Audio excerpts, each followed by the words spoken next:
من الشيطان الرجيم.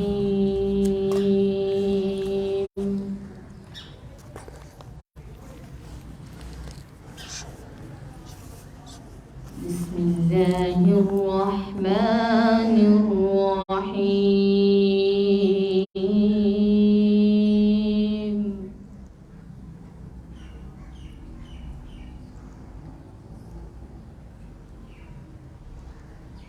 قل أعوذ برب الناس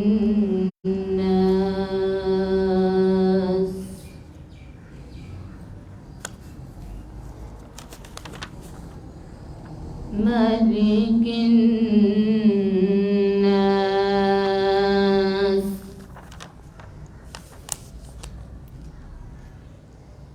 إله الناس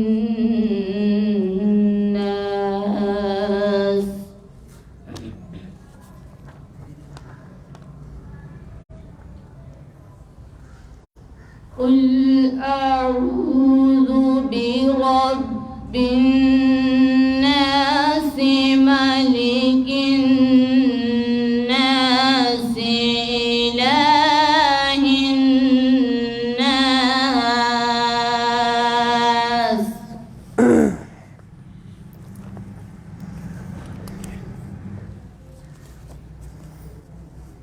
من شر الوسواس الخناس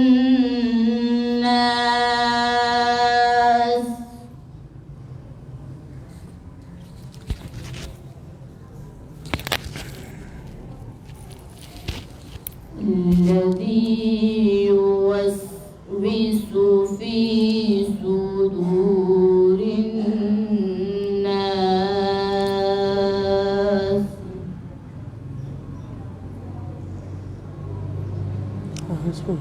من الجنة والناس. صدق الله العظيم.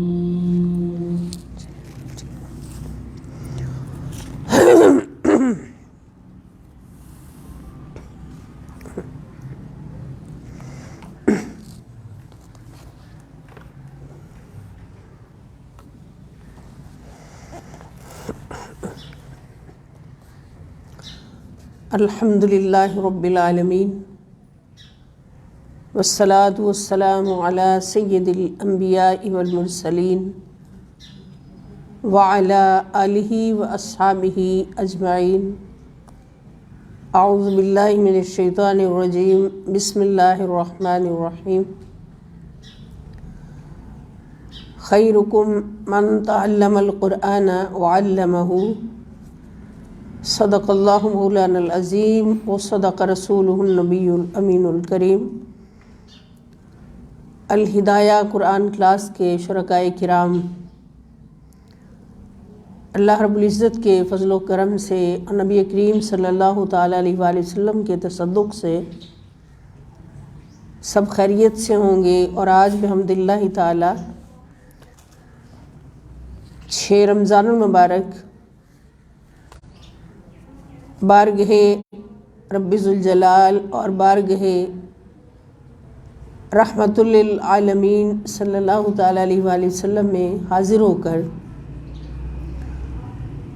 صحبت قرآن کریم سے فیضیاب ہونے کے لیے ہم سب منہاج القرآن ویمن لیگ انٹرنیشنل کے پلیٹ فارم پر موجود ہیں. اللہ رب العزت سے التجا ہے کہ ہماری ان حاضریوں کو شرف قبولیت عطا فرماتے ہوئے ہمیں ان کے فیوز و برکات سے اس طرح بہرمند فرما دے کہ دنیا میں بھی ہم قرآن والے ہو جائیں اور آخرت میں بھی قرآن والے ہو جائیں، مصطفیٰ والے ہو جائیں صلی اللہ علیہ وآلہ وسلم.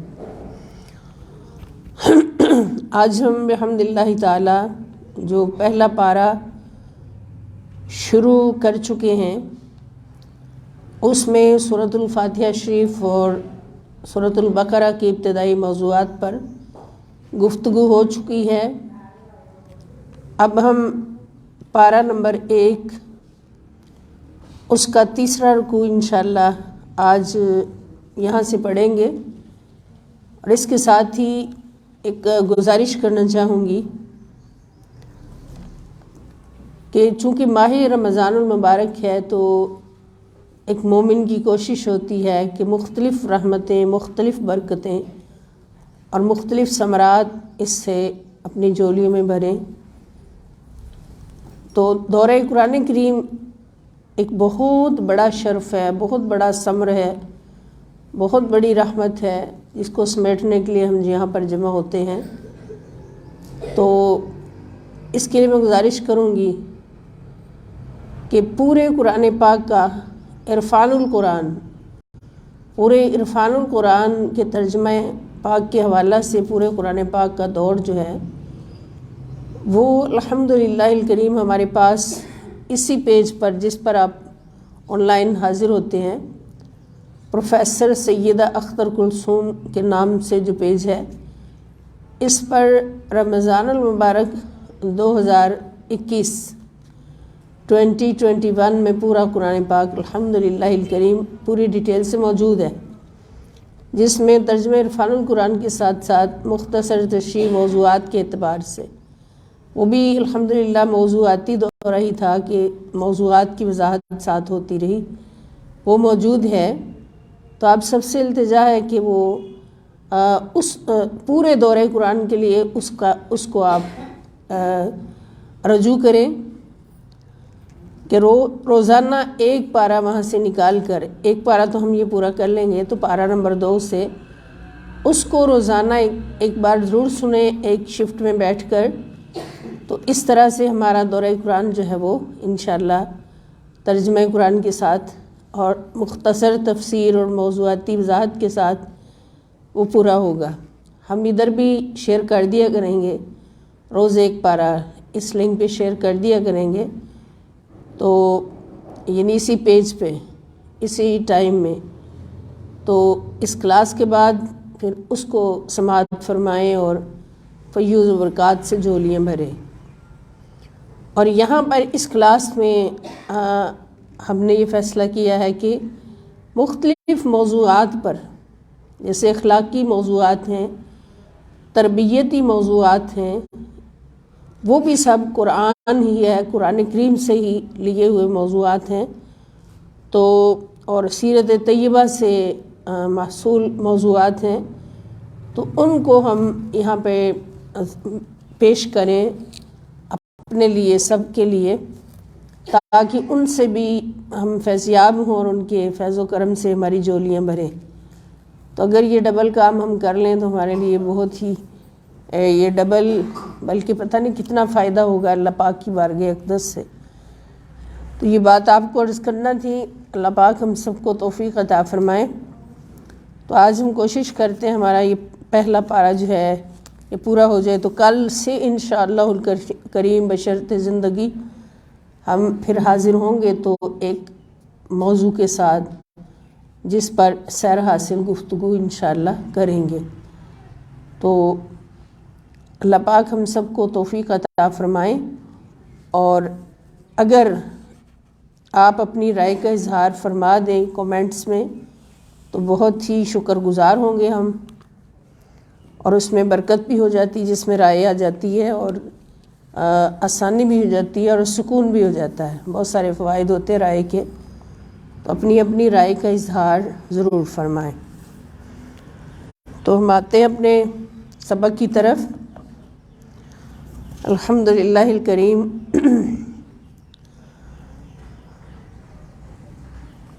ابھی گزشتہ ہم نے سورۃ الفاتحہ کے اندر موجود موضوعات پر گفتگو کی تھی، اور سورۃ الفاتحہ میں نے عرض کیا تھا کہ پورے قرآن کریم کا نچوڑ ہے. یعنی جو احکام پورے قرآن میں موجود ہیں، جو اوامر و نواہی جن کی طرف قرآن کریم الحمد سے والناس تک ہمیں دعوت دیتا ہے، وہ سارے کے سارے سورۃ الفاتحہ میں اختصار کے ساتھ موجود ہیں. اور اگر اس سورت کو کھولا جائے تو یہ پورا قرآن ہے الحمدللہ. تو اس کو ہم نے سمجھا، اور سمجھنے کا مقصد جو ہے وہ صرف گزرنا نہیں ہے بلکہ عمل کر کے دکھانا ہے کہ جو کچھ ہم نے پڑھا ہے اگر اس پر ہم نے عمل کر لیا تو انشاءاللہ الکریم اللہ رب العزت کی بارگاہ میں اس کے بندوں کی سب سے اوپر کی کیٹیگری میں شمار ہوں گے۔ خیرکم، تم میں سے سب سے بہترین وہ ہے من تعلم القرآن وعلمہ، جس نے قرآن خود بھی سیکھا اور دوسروں کو بھی سکھایا۔ تو سیکھنے کا مطلب صرف تلاوت کرنا اور ترجمہ اور تفسیر کو یاد کر لینا نہیں، بلکہ سیکھنے سے مراد ہے اس کو اپنی زندگی بنا لینا۔ سیکھنے سے مراد اس کو اپنی زندگی بنا لینا، تربیت ایسی لے لینا قرآن پڑھتے پڑھتے کہ وہ ہماری زندگی بن جائے۔ تو سیکھنا یہ ہوتا ہے کہ ہمارا کردار، ہمارا اخلاق، ہمارا کریکٹر وہ پورے کا پورا قرآن نظر آئے، قرآن پاک سے باہر کچھ نہ ہو۔ تو پیارے پیارے دوستوں، بہنوں، بھائیوں، بیٹیوں، بچوں، حقیقت یہ ہے کہ آج کے اس دور میں اس بات کی اشد ضرورت ہے کہ اپنی بھی تربیت ہر لمحہ ہوتی رہے، ہر روز ہوتی رہے، دن رات ہوتی رہے، اور معاشرے کی تربیت کی طرف بھی ہماری توجہ ہونی چاہیے کہ جو برائیاں مسلمانوں کے اندر اور دینی فیملیز کے اندر بھی دیکھی ہیں کہ وہ ہے برائی، گناہ ہے، گناہ عظیم ہے، مگر اس کو لوگ ثواب سمجھ کر رہے ہیں، اس کو لوگ ایک عام سی بات لے کر رہے ہیں، اور اس کا انجام بالکل بھی نہیں وہ دیکھ رہے۔ اگر نظر آ بھی رہا ہے تو ان کو پرواہ نہیں ہے، دیکھا جائے گا بعد میں جو ہوگا۔ تو ایسے برائیوں سے بھرے معاشرہ میں بہت ضروری ہے کہ ہم ایسی باتیں لے کر چلیں کہ ہم خود بھی بچیں ہر گناہ سے، اور ہر نیکی کی طرف سبقت لے جانے کی کوشش کریں اور ہر کسی کو اس کی طرف دعوت دیں۔ تو اس کے لیے ہمارے پاس سب سے بڑا وسیلہ یہی ہے کہ ہم قرآن کریم کی کلاسز لگائیں اور قرآن کا پیغام سب تک پہنچائیں، کیونکہ ہر کوئی قرآن کریم کو پڑھتا تو ہے، تلاوت تو کرتا ہے، مگر ہر کوئی تلاوت کرتے کرتے سمجھنے کے قابل نہیں ہوتا۔ تو اس لیے یہ کام جو ہے یہ سب سے اعلیٰ کام ہے اللہ پاک کی بارگاہ میں، اور جو شخص اس کی ڈیوٹی، اس کا حق ادا کر دیتا ہے، یتلونہ حق تلاوت ہی، اس کی تلاوت کا حق ادا کر دیتے ہیں، اللہ تعالیٰ فرماتے ہیں کہ وہی میری بارگاہ میں سب سے اعلیٰ ہے، سب سے اعلیٰ ہے۔ اور اس کی خوشخبری تو خود نبی کریم صلی اللہ تعالی وسلم نے ہم تک پہنچا دی۔ تو اس نیت سے ہم یہ کلاس اٹینڈ کریں، اس میں آئیں اور دوسروں کو بھی دعوت دیں کہ اس کلاس کو اٹینڈ کریں، اور جو کچھ بھی ہم سنیں ہم عہد کریں اپنے آپ سے، اپنے رب سے کہ ہم اس پر عمل ضرور کریں گے۔ کوئی مشکل نہیں، یہ مختصر زندگی ہے، بہت چھوٹی سی زندگی ہے اور چند روزہ زندگی ہے، اور اس کو اگر ہم اخلاق عالیہ سے سجا لیں گے، کام تو کرنا ہی ہے۔ ایک طرف اخلاق عالیہ کا ڈھیر ہے، اس کے اندر آپ نے اپنے آپ کو ملوث کرنا ہے، اور ایک طرف نعوذ باللہ اخلاق رذیلہ کا ڈھیر ہے، اور کوشش ہے کہ اس کی طرف دیکھنا بھی گوارا نہ ہو ہمیں۔ تو ان میں سے جس سے بھی اپنے آپ کو سجا لیں گے، جس کیٹیگری سے بھی اپنے آپ کو بھر لیں گے، تو آخر کار ایک دن فرشتہ تو آنا ہی آنا ہے۔ فرشتے نے آ کے ہماری جان قبض کرنی ہے۔ بڑے بڑے آئے، وہ بھی نہیں اس دنیا میں رہے، حتیٰ کہ رسول اللہ صلی اللہ تعالیٰ علیہ وآلہ وسلم آپ کو بھی اس دنیا سے چھپا دیا گیا، اور جو بھی اس دنیا میں آیا آج تک کوئی اس دنیا میں قائم نہیں رہا۔ تو پھر اصل زندگی تو ہماری اگلی زندگی ہے نا، اصل زندگی جس کے لیے ہم یہ سارا کچھ کر رہے ہیں، یہ اصل زندگی نہیں ہے، یہ عارضی زندگی ہے، یہ چند روزہ زندگی ہے، اور اسی زندگی میں رہ کر ہم نے اس دائمی اور ابدی زندگی کو بنانا ہے، مضبوط کرنا ہے، اور خوبصورت سے خوبصورت بنانا ہے۔ اگر یہاں ہمیں خواہشات ہیں ہماری کہ ہم بڑے بڑے پلندے اپنے جمع کریں دنیا کی خواہشات کے، دنیا کی آسائشوں کے، دنیا کی زیبائشوں کے، تو یہ تو سارا کچھ بھی نہیں ہے۔ اتنے بڑے بڑے ارب پتی لوگ ساری زندگی ایک محنت کرتے رہے، کہ اس دنیا کی بناتے رہے، پیسے ہی جمع کرتے رہے اور دنیا کی ساری وہ اسٹیٹس جمع کرتے رہے، لیکن جب فرشتہ آیا تو پتہ ہی نہیں چلا، آنکھیں بند کر کے سوئے، دوبارہ اٹھے ہی نہیں۔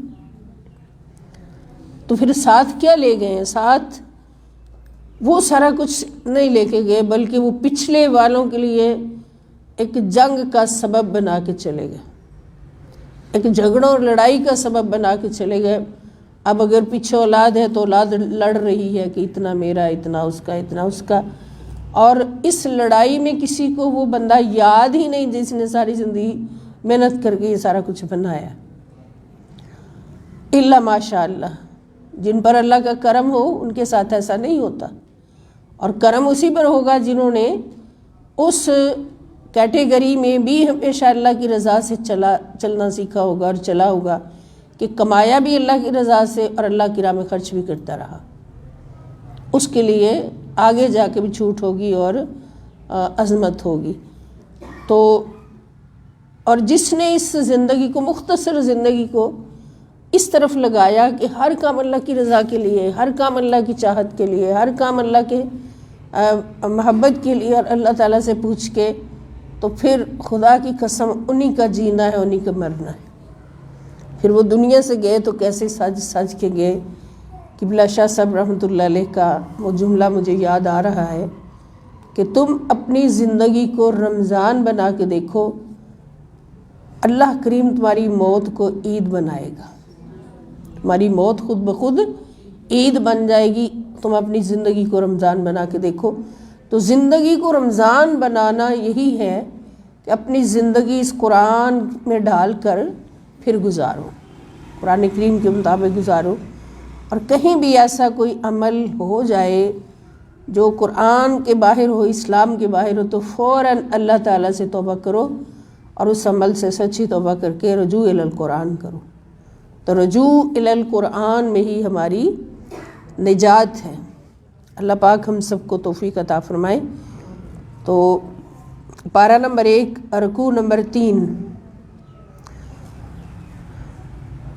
سورۃ الفاتحہ کے بعد پہلا اور دوسرا رکوع جو ہے سورہ بقرہ کا، اس میں اللہ پاک نے قرآن کریم جب ہمارے سامنے پیش فرمایا ہے تو سب سے پہلے اس قرآن کا تعارف دیا ہے، ذالک الکتاب لا ریب فیہ ھدی للمتقین فرما کر، اور اس کے بعد اپنے بندوں کی 3 کیٹیگریز کی پہچان الگ الگ کروا دی ہے۔ ایک وہ ہے جو مکمل قرآن بن کر جیتے ہیں اور وہ ہے متقین، ایک وہ ہے جو مکمل انکار کر کے جیتے ہیں، نعوذ باللہ، وہ ہیں کافرین، اور ایک وہ ہیں جو ان دونوں کا لبادہ اوڑھ کر نقصان پہنچاتے ہیں، اللہ رب العزت کے دین کو نقصان پہنچانے کی کوشش کرتے ہیں اور قرآن کریم کو نقصان پہنچانے کی کوشش کرتے ہیں۔ تو ان تینوں کیٹیگریز کی وضاحت فرما کے اللہ تعالیٰ نے فرما دیا کہ ان لوگوں کے ساتھ رابطہ رکھو، ہمیشہ ان کے ساتھ رابطے کی ہمیشہ دعا کرو اللہ تعالیٰ سے، جو اللہ کا پسندیدہ گروہ ہے، اور جو 2 گروہ اللہ تعالیٰ کو انتہائی ناپسند ہیں ان سے تمہارا کوئی بھی تعلق، محبت والا تعلق نہیں ہونا چاہیے۔ تو یہ ساری وضاحت فرمانے کے بعد پھر رکوع نمبر 3 جو ہے، اس میں اللہ رب العزت پورے انسانوں کو اپنی عبادت کی طرف دعوت دیتے ہیں اور اپنی بندگی کی طرف دعوت دیتے ہیں، اور اس بندگی میں یہ بتایا جاتا ہے کہ اللہ ہی معبود ہے، لا الہ الا اللہ، اس کی وضاحت ہے۔ اور کیوں اللہ معبود ہے اس کے ساتھ دلیل اللہ پاک عطا فرما رہے ہیں مختلف انداز سے، اور دلیل کے طور پر اپنی تخلیقات، جو کچھ اللہ پاک نے پیدا فرمایا، ان کے دلائل اللہ رب العزت پیش فرما رہے ہیں، یعنی توحید ربوبیت اور توحید الوہیت، اس کو اکٹھے بیان فرما رہے کہ توحید ربوبیت یعنی رب ہونا، ایک رب ہونا، رب کا ایک ہونا، اس کی دلیل جو ہے وہ توحید، یہ دلیل ہے رب کا ایک ہونا یعنی پوری کائنات کو پیدا کرنے والا ایک ہے، خالق ایک ہے، مالک ایک ہے، رازق ایک ہے۔ تو یہ دلیل ہے اس بات کی کہ اللہ قابل عبادت بھی اللہ تعالیٰ ہے، لائق عبادت بھی اللہ تعالیٰ ہے، کہ جب دعوت دیتا ہے کوئی مسلمان، اور اللہ کے رسول صلی اللہ علیہ وسلم نے دعوت دی سارے انسانوں کو، کیا کہا؟ قولوا لا الہ الا اللہ تفلحوا، کہ تم سب لا الہ الا اللہ کا اقرار کر لو، زبان سے بھی کہہ دو، دل سے بھی اقرار کر لو، تو تم اعلیٰ کامیابی حاصل کر لو گے۔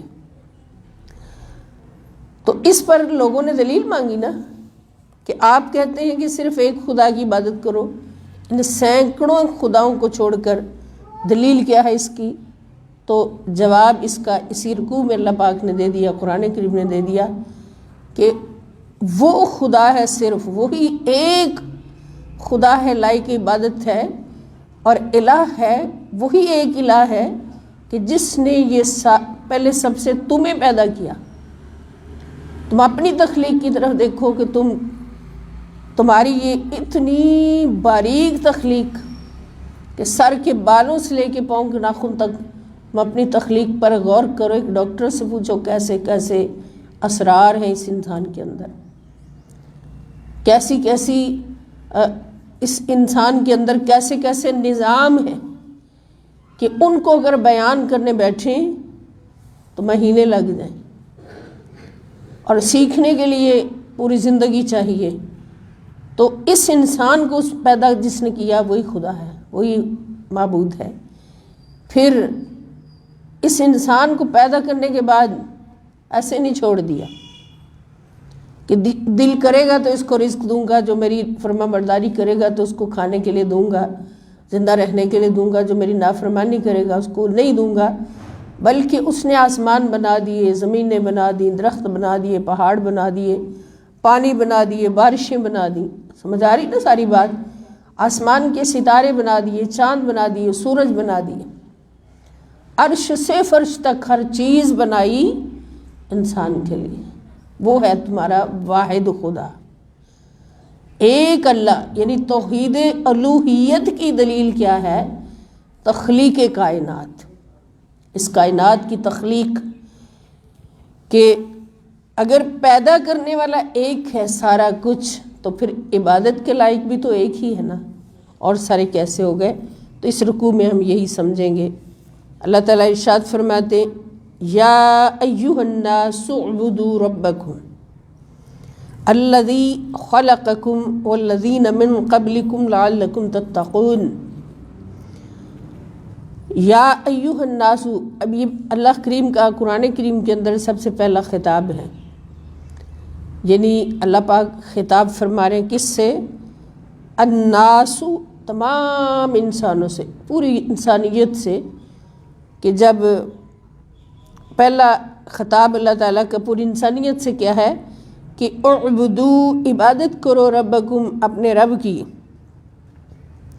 الذی، جس نے، خلق، پیدا کیا، کم، تمہیں، والذین، اور ان لوگوں کو بھی پیدا کیا، من قبلکم، جو تم سے پہلے تھے، لعلکم، تاکہ تم، تتقون، متقی بن جاؤ، یعنی پرہیزگار بن جاؤ۔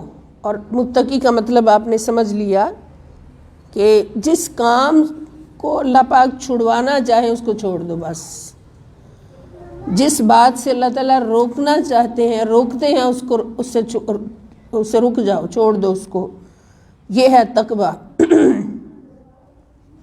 تو سب سے پہلی دعوت اللہ تعالیٰ نے کس بات پر دی ہے؟ اپنی عبادت پر، اپنی بندگی پر۔ اور اللہ کی بندگی میں پہلے بھی عرض کر چکی ہوں کہ صرف نماز، روزہ، حج، زکوٰۃ ادا کرنا نہیں ہے، بلکہ 24 گھنٹے اللہ تعالیٰ کی فرما برداری میں رہنا، اور اس کی تربیت کے لیے بھی اللہ پاک کا ہمارے اوپر بہت بڑا احسان ہے کہ ہمیں 12 مہینوں میں ایک مہینہ رمضان المبارک بنا کر دیا، اور فرمایا کہ یا ایھا الذین آمنوا کتب علیکم الصیام کما کتب علی الذین من قبلکم لعلکم تتقون، کہ ایمان والو، اللہ نے اپنی بندگی تم پہ فرض کی ہے اور اس بندگی کا مقصد تقوی حاصل کرنا ہے، تو اس تقوی کے حصول کی تربیت کے لیے بھی تم ایک مہینہ دے دیا ہے، اور وہ ہے ماہ رمضان، ماہ سیام، کہ تم اللہ کی بارگاہ میں 30 یا 29 دن اللہ کی چھڑائی ہوئی چیزوں کو چھوڑ کے دیکھو، اس کی تربیت حاصل کرو، تو پھر دیکھو ثمرات کیا ملتے ہیں کہ ایک مہینہ اگر تم اللہ کی چھڑائی چیزوں کو چھوڑتے ہو تو تمہیں متقی بنا کر اللہ رب العزت اپنے دیدار کے قابل بنا دیتا ہے، اور نزاع کے وقت روزہ داروں کو اپنا دیدار عطا فرماتا ہے۔ تو اگر ایک مہینہ کی تربیت تم پکڑے رکھو گے، اس کو مضبوطی سے تھامے رکھو گے اور ساری زندگی قرآن بنا لو گے، تو جو برکتیں، رحمتیں، عطائیں تمہیں رمضان میں نصیب ہوئی ہیں، وہ ساری کی ساری تمہیں ساری زندگی نصیب ہوں گی، ساری زندگی نصیب ہوں گی۔ اور پھر اس کا نتیجہ کیا ہوگا کہ وہی جملہ کہ تم اپنی زندگی کو رمضان بنا کر دیکھو، تمہاری موت خود بخود عید بن جائے گی، خوشی ہوگی تمہیں۔ اب اپنی عبادت کی طرف دعوت دی، توحید الوہیت کی طرف دعوت دی کہ الہ صرف ایک ہے، تو اس کے دلائل بھی ساتھ دے دیے۔ اب وہ دلائل ہم دیکھیں کس کس صورت میں ہیں۔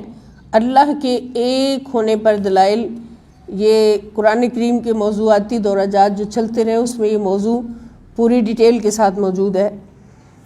اللہ پاک فرماتے الذی، جس نے جعل بنایا لکم تمہارے لیے، الارض زمین کو، فراشن فرش، وہ اللہ جس نے تمہارے لیے زمین کو فرش، والسماء بناء، اور آسمان کو عمارت بنایا۔ عمارت جیسے یہ ہماری عمارت ہے، چھت ہے اوپر۔ فأخرج به وأنزل من السماء ماء، اور آسمانوں کی طرف سے پانی برسایا، انزل اتارا، برسایا، من السماء آسمانوں کی طرف سے، ماء پانی، فأخرج به من الثمرات رزقا لکم، پھر پیدا کیے، اخرج به پیدا کیے اس پانی کے ذریعے سے مختلف قسم کے پھل، فأخرج به پیدا کیے اس پانی سے، من الثمرات مختلف پھل، رزقا لکم تمہارے کھانے کے لیے، تمہارے کھانے کے لیے۔ فلا تجعلوا للہ اندادا وانتم تعلمون، بس تم اللہ کے لیے شریک نہ ٹھہراؤ حالانکہ تم حقیقت حال جانتے ہو، حالانکہ تم حقیقت حال جانتے ہو۔ اب یہ دلیل دے کر کہ تمہیں پیدا کیا، تم سے پہلوں کو پیدا کیا، پھر زمین تمہارے پاؤں کے نیچے فرش بنائی، آسمان چھت بنائے، عمارت بنائی، اور آسمان سے پانی اتار کر، بارش، مردہ زمین کو زندہ کر کے اس پانی کے ذریعے سے ہر قسم کے پھل، مختلف قسم کے پھل تمہارے کھانے کے لیے پیدا کیے، تو پھر کیوں تم اس خدا کے ساتھ کسی کو شریک ٹھہراؤ؟ پتھر اور مٹی کے بتوں کو اپنے سامنے رکھ کر ان کو خدا کہو، کبھی سورج کو خدا کہو، کبھی چاند کو خدا کہو، تو یہ تو ساری چیزیں اللہ کی پیدا کی ہوئی ہیں۔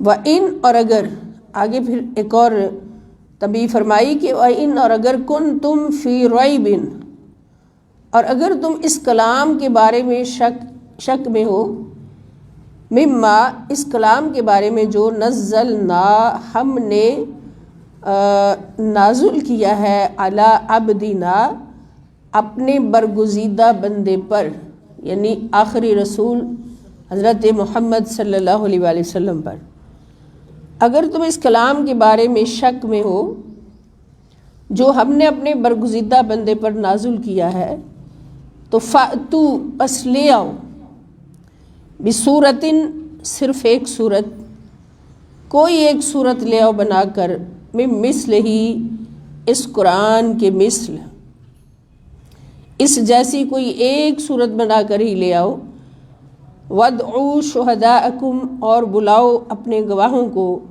اپنے خداؤں کو، اور اس کام کے لیے بے شک اللہ کے سوا اپنے تمام حمایتیوں کو بلا لو من دون اللہ، اللہ کے سوا، ان کنتم صادقین، اگر تم اپنے دعوے میں سچے ہو۔ یعنی اگر تمہیں شک ہے کہ یہ قرآن صحیح نہیں ہے، نعوذ باللہ سچا نہیں ہے، یا اللہ کا کلام نہیں ہے، اللہ کا حکم نہیں ہے، یہ نبی نے خود گھڑ لیا ہے، تو پھر اس جیسی کوئی ایک صورت بنا کے لے آؤ۔ تم بھی تو فصیح عربی ہو نا، وہاں پر کوئی بھی عربی کی فصاحت میں کم نہیں تھا، بڑے بڑے فصیح لسان عربی موجود تھے، تو ان کو اللہ پاک نے چیلنج دیا کہ اگر تمہیں اس قرآن کے بارے میں شک ہے کہ یہ اللہ کا کلام نہیں ہے، تو پھر تم اس جیسی سورۃ الکوثر جیسی ایک صورت بنا کے لے آؤ۔ تو بڑے بڑوں نے مل کے کوشش کی، ایک صورت چھوٹی سی بنائی، اور جب لائے حضور کی بارگاہ میں اور نبی کریم صلی اللہ تعالی وسلم کو قرآن پڑھتے سنا، نماز حضور ادا فرما رہے تھے، تو کانپتے ہوئے واپس چلے گئے۔ جرت ہی نہیں ہوئی کہ اس اپنی گھڑی ہوئی چند باتوں کو حضور کے سامنے پیش کر سکیں، کیونکہ قرآن ایک معجزہ ہے، اس کے سامنے کوئی دشمن اس طرح کی بات نہیں لا سکتا۔ تو اگر تم سچے ہو، ان کو چیلنج دیا، لیکن کوئی مائی کا لال آج تک یہ چیلنج نہیں پورا کر سکا۔ پھر اللہ پاک فرماتے فَإِن لَمْ تَفْعَلُوا، پس اگر تم نے ایسا نہ کیا، اگر ایسا نہ کر سکو، وَلَن تَفْعَلُوا، اور ہرگز نہ کر سکو گے، فَاتَّقُوا النَّارَ الَّتِي، تو ڈرو اس آگ سے، وَقُودُهَا، جس کا ایندھن، النَّاسُ، آدمی ہیں یعنی کافر ہیں جو اس قرآن کا کفر کریں گے، وَالْحِجَارَةُ، اور پتھر، وہ پتھر جن کو تم نے بت بنا کر اپنے اپنے عبادت خانوں میں رکھا ہوا ہے، یعنی ان کے بت جو ہیں ان کو ان کے سمیت اس دوزخ میں ڈال دیا جائے گا۔ یعنی جو اس دعوت کو قبول نہیں کرے گا، دعوت الوہیت خداوندی کو قبول نہیں کرے گا، تو اس کو پھر اس کا یہ انجام ہوگا۔ اعدت للکافرین، اور وہ آگ جو ہے وہ کافروں کے لیے تیار کی گئی، کافروں کے لیے تیار کی گئی۔ مقصد کیا کہ یہ کافروں کا گھر ہوگا، اور کافر خالدین فیہا ابدا، اس میں ہمیشہ ہمیشہ رہیں گے، اس سے نکالے نہیں جائیں گے۔ یہ اس کا انجام دیکھیں، اللہ کی توحید کی دعوت دے کر قرآن کی دعوت کو قبول کرنے کا حکم دیا، اور ساتھ ہی سزا سنا دی ان لوگوں کی جو اس دعوت کو قبول نہیں کریں گے۔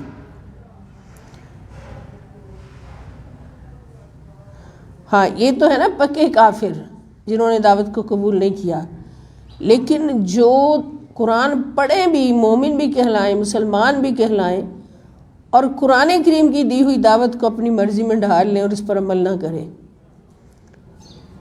مسلمان ہوتے ہوئے نعوذ باللہ قرآن کی دعوت کو ریجیکٹ کریں، تو پھر وہ کیا ہوں گے؟ وہ کافر نما ہوں گے مسلمان مگر کافر نما ہوں گے۔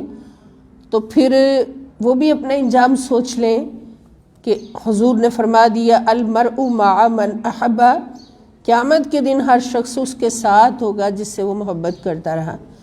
اگر ہماری محبت ہمیشہ کے لیے قرآن کریم سے اور صاحب قرآن صلی اللہ علیہ وسلم سے ہوگی، اللہ تعالیٰ سے ہوگی، تو ہمارا انجام بھی ان کے ساتھ ہوگا، آخرت میں ہمارا مقام بھی ان کے ساتھ ہوگا۔ اور خدا نخواستہ جن کا یہ نہیں ہے رویہ، اور وہ کافروں کو پسند کرتے ہیں، کافروں کی روایات کو، ان کے لباس کو، ان کے رسوم کو پسند کرتے ہیں، اور قرآن کی احکام کو، قرآن کے آیات کو ریجیکٹ کر دیتے ہیں، نعوذ باللہ، وہ پھر کافر نما ہے، اور ان کا ساتھ بھی کافروں کے ساتھ ہوگا۔ اور پھر دیکھ لیں کافر کدھر جائیں گے، ان کا ٹھکانہ کیا ہے؟ تو پھر کیا ان کو کافروں کے ساتھ جہنم میں جانا پسند ہوگا؟ کبھی بھی کسی کو پسند نہیں ہو سکتا کہ کسی کافر کے ساتھ مل کر چلے تھوڑی دیر، اور پھر وہ کافر کے ساتھ ہی جہنم میں گر جائے۔ جو اس پر ہاتھ کھڑا کرے ٹھیک ہے، اور جس کو ناپسند ہو تو پھر وہ راستہ چھوڑ دے۔ اور آگے اس گروہ کا بیان ہے کہ جو اس دعوت کو قبول کرتے ہیں، اللہ کو ایک مانتے ہیں، قرآنی احکام کو مانتے ہیں، اور رسول اللہ صلی اللہ تعالی وسلم کی دی ہوئی دعوت کو قبول کرتے ہیں دل و جان سے۔ اللہ پاک فرماتے ہیں وَبَشِّرِ الَّذِينَ آمَنُوا وَعَمِلُوا الصَّالِحَاتِ، اور اے نبی کریم صلی اللہ علیہ وسلم آپ ان لوگوں کو خوشخبری سنا دیں جو ایمان لائے اور نیک عمل کرتے رہے، اَنَّ لَهُمْ کہ بے شک ان کے لیے جناتٍ باغات ہیں، بہشت کے باغات ہیں۔ جنات، جنتن ہو نون کے اوپر ایک زبر ہو تو ایک باغ ہے، اور نون کے اوپر کھڑی زبر آ جائے تو اس کا مطلب زیادہ باغ ہیں، باغات ہیں۔ تجری جاری ہیں، من تحتہا ان کے نیچے سے، الانہارو نہریں، ان کے نیچے سے نہریں جاری ہیں۔ کلما رزقوا منہا جب بھی ان کو کھانے کو دیا جائے گا ان باغوں میں سے، من ثمرۃ رزقاً پھلوں میں سے کھانے کو دیا جائے گا، جب ان باغات میں سے کوئی پھل کھانے کو دیا جائے گا تو اس کی ظاہری صورت دیکھ کر، جو ہی ہم آم دیکھیں گے انشاءاللہ، سیب دیکھیں گے، کیلا دیکھیں گے، کھجور دیکھیں گے، اور زیتون دیکھیں گے، انجیر دیکھیں گے، جنتی پھل جتنے بھی ہیں، جب ان کو ظاہری طور پر دیکھیں گے تو کہیں گے کلما رزقوا منہا جب بھی ان کو کھانے کو پھل دیا جائے گا، من ثمرۃ کوئی پھل، رزقاً کھانے کے لیے، قالو تو وہ کہیں گے اس کی ظاہری صورت دیکھ کر، ھذا الذی یہ تو وہی ہے، رزقنا جو ہمیں دیا گیا تھا، من قبل اس سے پہلے، یہ تو وہی پھل ہے جو ہمیں اس سے پہلے کہاں دیا گیا تھا؟ دنیا میں، جو اس سے پہلے ہمیں دنیا میں بھی دیا گیا تھا۔ وَأُتُوا بِهِ مُتَشَابِهًا حالانکہ انہیں صورت میں ملتے جلتے پھل دیے گئے ہوں گے۔ متشابہ کے معنی جو صورت میں آپس میں ملتے ہوں، جیسے آم ہے، آم کی صورت یہی ہوگی، اس سے خوبصورت ہوگی، مگر وہ سٹرکچر ایسا ہی ہوگا، تو پھر جب وہ کھائیں گے تو ان کو پتہ چلے گا کہ یہ پھل تو اس سے بہت اعلیٰ ہے جو دنیا میں دیا گیا تھا۔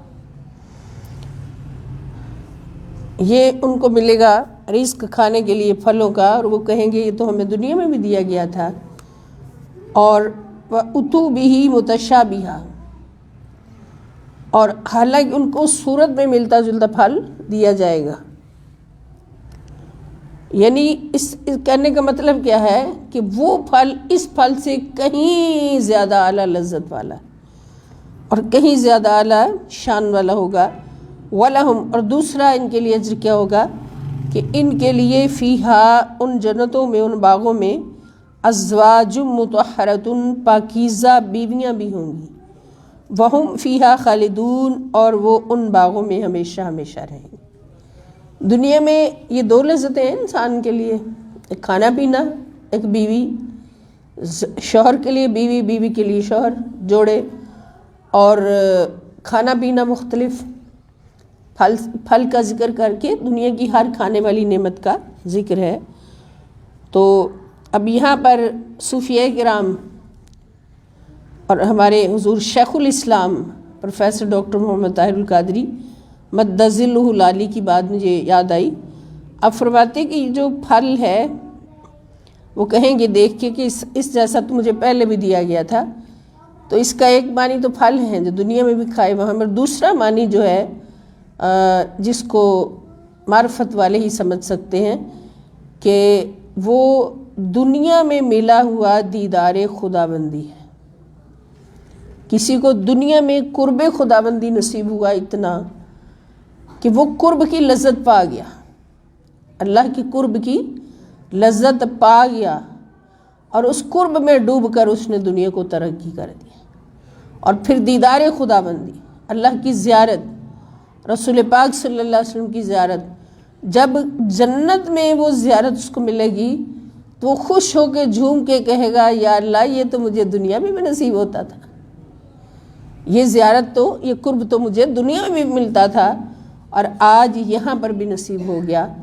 تو جو جنت میں نصیب ہونے والا ہے دنیا میں نصیب ہونے والا تو اس سے بہت کم ہے، اگر اللہ پاک کسی کو الحمدللہ الکریم نصیب فرمائیں تو یہ ان لوگوں کا تذکرہ ہے جو دعوت توحید الوہیت کو مانتے ہیں کہ اللہ کے سوا کوئی عبادت کے لائق نہیں، اور قرآن کریم سے پختہ اپنا ربط رکھتے ہیں، رسول کریم صلی اللہ تعالی علیہ وسلم کی محبت اور عشق میں زندگی گزارتے ہیں، ان کا ثمر ہے۔ اب دیکھیں زندگی مختصر گزری جانی، موت آنی آنی، پھر ہم ان دونوں میں سے سلیکٹ کر لیں کہ کون سی زندگی ہمیں چاہیے جس کا اجر آخرت میں ہمیں ملے۔ تو ظاہر ہے ہر مسلمان اگر دنیا میں اعلیٰ چاہتا ہے تو آخرت میں بھی اس کی خواہش اعلیٰ ہی ہوگی۔ آگے اللہ پاک فرماتے ہیں ان اللہ لا یستحیی ان یضرب مثلا ما بعودۃ فما فوقها۔ اب کفار کے سامنے جب قرآن کریم پیش ہوتا ہے اور اس میں اللہ پاک ہر مختلف مثالیں عطا فرماتے ہیں کہ بات ایسی مثال سے سمجھانا اللہ تعالیٰ کی سنت ہے، بہت مقامات پر ہم دیکھیں گے۔ تو کفار کیا کہتے ہیں کہ اللہ تعالیٰ اتنا بڑا ہے اور مثال کے ذریعے بات کیوں کرتا ہے، آپ کہتے ہو اللہ اکبر، تو اس کا جواب بھی قرآن کریم نے دے دیا۔ اللہ پاک فرماتے ہیں بے شک اللہ اس بات سے نہیں شرماتا کہ سمجھانے کے لیے کوئی بھی مثال بیان فرمائے، خواہ وہ مچھر کی ہو یا ایسی چیز کی جو حقارت میں اس سے بھی بڑھ کر ہو۔ مچھر سب سے حقیر ایک مخلوق ہے کہ ایسے ذرا سی اس کو پکڑنے کی بھی کوشش کرے مر جاتا ہے بیچارہ، پھونک مارے مر جاتا ہے، اور اس کی کوئی حیثیت نہیں ہے، ہر کوئی اس سے گریز کرتا ہے مچھر سے۔ تو اللہ پاک فرماتے ہیں کہ اگر مچھر جیسی ہے اس سے بھی کوئی حقیر چیز ہو، اللہ اس کی بھی مثال دینے سے شرماتا نہیں ہے، کیونکہ اللہ کریم سب سے بڑے استاد ہیں، سب سے بڑے مبلغ ہیں۔ اللہ رب العزت نے قرآن سکھایا ہے اور سکھانے والا تب تک، یہ اللہ کی سنت ہے، اللہ اس بات کا محتاج نہیں، مگر اللہ کریم نے ہمارے لیے سنت بنائی کہ سمجھانے والا جب اپنی بات دوسروں کے ذہن میں راسخ کرنا چاہتا ہے تو مثال دیتا ہے۔ مثال دینا جو ہے یہ اس بات کی توثیق کرنا ہوتا ہے۔ تو اللہ رب العزت اس بات سے نہیں شرماتا کہ وہ سمجھانے کے لیے کوئی بھی مثال بیان فرمائے، خواہ مچھر کی ہو یا ایسی چیز کی جو حقارت میں اس سے بھی بڑھ کر ہو۔ فَأَمَّا الَّذِينَ، اب دیکھیں یہ ایسا معاملہ بھی ایمان والوں اور نافرمانوں کو پرکھنے کا باعث ہے، ایک کسوٹی ہے ان کو پرکھنے کی۔ اللہ تعالیٰ فرماتے ہیں فَأَمَّا الَّذِينَ آمَنُوا، پس جو لوگ ایمان لائے، فَيَعْلَمُونَ، یعنی جو پکے مومن ہیں وہ خوب جانتے ہیں، أَنَّهُ الْحَقُّ مِن رَبِّهِمْ، کہ یہ بات حق ہے، حق کی نشاندہی ہے ان کے رب کی طرف سے۔ یعنی اللہ پاک جس چیز کی مثال بیان فرما رہے ہیں اس میں حق کی نشاندہی ہے اللہ کی طرف سے۔ وَأَمَّا الَّذِينَ كَفَرُوا، اور جو لوگ کافر ہیں، انکار کرنے والے ہیں، منکر ہیں، فَيَقُولُونَ، تو وہ کہتے ہیں مَاذَا أَرَادَ اللَّهُ، کیا ارادہ کیا ہے اللہ تعالیٰ نے، بِهَذَا، اس مثال کے ساتھ، بِهَذَا مسئلہ، اس مثال کے ساتھ کیا ارادہ کیا ہے۔ یعنی جو کافر ہیں جنہوں نے کفر اختیار کیا، وہ اس بات کو سن کر کہتے ہیں کہ ایسی تمثیل سے اللہ کو کیا سروکار ہے، اللہ کا کیا ارادہ ہے۔ تو اللہ تعالیٰ فرماتے ہیں یُضِلُّ بِهِ کثیراً، اس طرح اللہ تعالیٰ ایک ہی بات کے ذریعے بہت سے لوگوں کو گمراہ ٹھہرا دیتا ہے، گمراہ ٹھہراتا ہے۔ یہاں یُضِلُّ کے معنی ہے نا گمراہ کرتا ہے، ویسے اس کا لفظی معنی، لیکن یہاں پر گمراہ کرتا ہے معنی نہیں ہوگا، بلکہ کیا ہوگا، گمراہ ٹھہراتا ہے۔ اب اس کا تھوڑا سا فرق آپ کو سمجھا دوں کہ گمراہ کرنے کا مطلب ہوتا ہے کہ کسی نے کسی کو گمراہ کر دیا، جیسے شیطان بندے کو گمراہ کرتا ہے، کوئی برا میڈیا بندے کو گمراہ کرتا ہے، لیکن اللہ رب العزت کی بارے میں ایسا لفظ بولنا نعوذ باللہ کفر ہے۔ اللہ تو کسی کی گمراہی نہیں چاہتا اور نہ ہی کسی کو گمراہ کرتا ہے۔ گمراہ ٹھہراتا ہے، اس کا مطلب کیا ہے کہ ایک گمراہی کی طرف جا رہا ہے، اس کو روکا بھی جا رہا ہے کہ گمراہی اس کی طرف نہ جاؤ، لیکن وہ مسلسل جا رہا ہے، تو پھر اللہ پاک اس کو فرما دیتے کہ یہ ہے ہی گمراہ، گمراہ ٹھہرا دینا۔ جیسے قاضی کی عدالت میں کسی کی چوری ثابت ہو جائے اور قاضی اس کو لکھ دے یہ چور ہے، تو اس کا مطلب یہ تو نہیں کہ قاضی نے اس کو چور بنایا ہے، یا ہم کہیں گے قاضی اس کو چور بناتا ہے، نہیں، قاضی اس کو چور لکھتا ہے، قاضی اس کو چور ٹھہراتا ہے۔ تو اللہ رب العزت اسی بات کے ذریعے سے بہت سوں کو گمراہ ٹھہراتا ہے، یعنی جو اس بات کو نہیں مانتے وہ گمراہ لکھ دیے جاتے ہیں۔ وما يضل به الا الفاسقین، اور بہت سے لوگوں کو یہدی بھی کثیرہ، یضل بھی کثیرہ و یہدی بھی کثیرہ، اور بہت سے لوگوں کو وہ ہدایت بھی دے دیتا ہے۔ اسی بات کے ذریعے اب فرق کیسے ہوا، واضح کیسے ہوا کہ جنہوں نے اس بات کو مان لیا کہ اللہ جو کچھ فرما رہا ہے وہ حق ہے، چاہے وہ مچھر کی مثال ہو یا اس سے بھی چھوٹی چیز کی مثال، تو وہ ہو گئے ہدایت یافتہ، مان لیا، وہ ہو گئے ہدایت یافتہ، اور جنہوں نے نہیں ماننا وہ ہو گئے کافر۔ تو اللہ تعالیٰ گمراہ نہیں ٹھہراتا اس کے ذریعے سے مگر فاسقوں کو، نافرمانوں کو، ہر کسی کو نہیں اٹھا کے کہہ دیتا کہ یہ بھی گمراہ ہے، یہ بھی گمراہ ہے، بلکہ جو نافرمانی میں حد سے بڑھ جاتے ہیں اور دعوت بار بار دینے کے باوجود بھی دعوت کو قبول نہیں کرتے، نافرمانی نہیں چھوڑتے، تو پھر ان کو اللہ تعالیٰ گمراہ ٹھہرا دیتا ہے، لکھ دیتا ہے۔ اب دیکھیں قرآن یہی ہے، اس کو پڑھ کر کوئی گمراہی میں چلا جاتا ہے، کوئی ہدایت یافتہ ہو جاتا ہے۔ اب یہ تو نہیں کہ قرآن گمراہ کرتا ہے، اس کا مطلب یہ ہے کہ جو قرآن کریم کو دل سے مان لیتا ہے، ایمان لے آتا ہے، اس پر عمل کر لیتا ہے، وہ ہدایت یافتہ ہو جاتا ہے۔ اور جو پڑھ کر بھی انکار کر دیتا ہے، پڑھا تو اس نے بھی ہے مگر پڑھ کر ماننا نے انکار کر دیا، تو وہ گمراہ ہو جاتا ہے۔ الذین، اور فاسق، اللہ تعالیٰ فرماتے ہیں فاسق لوگ ہیں جن کو اللہ گمراہ ٹھہراتا ہے، ان کو نام بھی فاسقین کا دیا ہے۔ اور یہ فاسق کون ہے؟ اللہ تعالیٰ فرماتے ہیں الذین، وہ لوگ، ینقضون، جو توڑ دیتے ہیں، عہد اللہ، اللہ کے ساتھ کیے ہوئے عہد کو، من بعد میثاقہ، بعد اس کو پختہ کرنے کے، یعنی اللہ کے ساتھ کیے ہوئے عہد کو پختہ کرنے کے بعد توڑ دیتے ہیں۔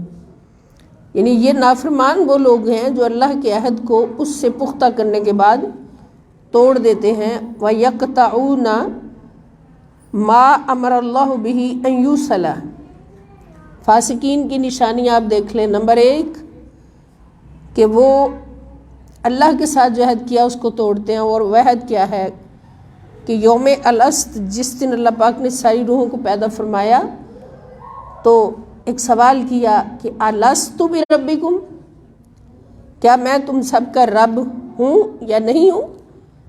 قالوا بلا، تو ساری روحوں نے ہاتھ کھڑا کر کے کہا یا اللہ تو ہی ہمارا رب ہے۔ پھر اللہ پاک نے فرمایا تم اپنے اس وعدے پر قائم رہنا کہ مجھے ہی رب مانو گے، تو میں تم سے وعدہ کرتا ہوں کہ تمہارے لیے بے بہا اور دائمی جنتیں عطا کروں گا تمہیں۔ تو فاسق کون ہے؟ جو اللہ کے ساتھ عالم رواح میں کیا ہوا وعدہ توڑتا ہے، وہاں رب ماننا اور یہاں انکار کر دیا۔ اور دوسری ان کی یعنی نشانی ہے فاسق کی، وَيَقْطَعُونَ، اور وہ کاٹتے ہیں، قطع تعلقی کرتے ہیں، ما امر اللہ، جو حکم دیا ہے اللہ تعالیٰ نے بھی، جس کو یوصلہ، کہ جوڑا جائے۔ یہاں جہاں اللہ نے صلہ رحمی کا تعلق دیا ہے، جس تعلق کو پختہ کرنے کا اللہ تعالیٰ نے حکم دیا ہے، اس کو وہ کاٹتے ہیں، یعنی رشتہ داروں کے ساتھ قطع تعلقی کر دینا کسی بھی سبب سے، دوستوں کے ساتھ قطع تعلقی کر دینا، تو اس پر بڑی وعید ہے۔ اللہ تعالیٰ فرماتے لا يدخل الجنت قاطع، رشتہ داروں کے ساتھ قطع تعلقی کرنے والا کبھی جنت میں نہیں جائے گا۔ اور پھر عام لوگوں کے ساتھ بھی اگر ناراضگی ہو جائے کسی دوست کے ساتھ جو رشتہ دار نہیں ہے، تو پھر حضور نے فرمایا 3 دن سے زیادہ دوستی چھوڑنا، ترک کرنا حرام ہے۔ 3 دن تک، بلکہ 3 دن سے پہلے ہی آپس میں اپنی محبت بڑھا لیں، صلح کر لیں۔ جو 3 دن سے زیادہ تعلق توڑے دوستوں سے، اس کے لیے حرام ہے۔ اور تیسرا جو ہے وہ یہ ہے وَيُفْسِدُونَ فِي الْأَرْضِ، اور وہ زمین میں فساد برپا کرتے ہیں۔ اولئک هم الخاسرون، اور یہی لوگ نقصان اٹھانے والے، دنیا میں بھی نقصان، آخرت میں بھی نقصان۔ 3 نشانیاں یاد رکھیں کہ اللہ کے ساتھ کیا ہوا وعدہ توڑنا، رشتہ داروں سے قطع تعلقی کرنا، اور زمین میں فساد پھیلانے کی باتیں کرنا کسی بھی صورت میں۔ تو جس کے اندر یہ 3 باتیں پائی جائیں وہ فاسقوں میں شمار ہوگا۔ پھر اللہ پاک فرماتے ہیں کیف تکفرون باللہ، تم کس طرح اللہ کا انکار کر سکتے ہو، وکنتم امواتا، حالانکہ تم بے جان تھے، عالم ارواح میں تھے۔